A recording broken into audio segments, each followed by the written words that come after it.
let's tackle how to correctly breastfeed your baby. Paano ba, Dr. Rosel? Turuan mo kami. Dapat tama yung pagpa-breastfeed natin para si mommy is makapag-produce ng maraming milk. Kasi sa sucking ni baby, doon nag-i-start yung production ng milk. So una, yung position. Dapat yung face ni baby nakaharap sa face ni mommy.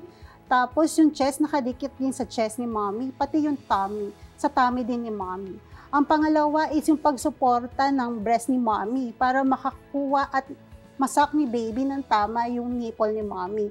Ang tama kasing way is yung isang thumb ni mommy, no, is nasa top, yung 4 fingers ay nasa ilalim ng breast. So parang nakaganon. Yes, no. So yung tinatawag nating si hold position para iwas din na suffocation kay baby para makahinga din siya ng maayos.